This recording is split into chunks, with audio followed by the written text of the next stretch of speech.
தென்காசி மாவட்டம் சங்கரன்கோவில் நகர்மன்ற தலைவர் தேர்தலில் திமுகவைச் சேர்ந்த கௌசல்யா வெங்கடேஷ் வெற்றி பெற்றுள்ளார். அதிமுகவைச் சேர்ந்த 6 கவுன்சிலர்கள் திமுகவுக்கு வாக்களித்ததும் உறுதியாகியுள்ளது.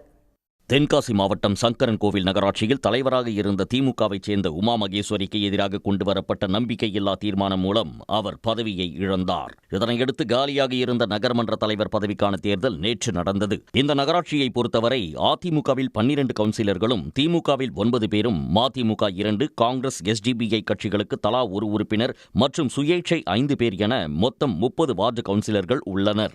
இதில் திமுக சார்பில் கௌசல்யா வெங்கடேஷும் அதிமுக சார்பில் அண்ணாமலை புஷ்பமும் போட்டியிட்டனர். தேர்தலில் முன்னாள் நகர்மன்ற தலைவர் உமா மகேஸ்வரி மற்றும் அவரது ஆதரவாளர் ஒருவர் என 2 பேர் வராத நிலையில் 28 உறுப்பினர்கள் வாக்களித்தனர்.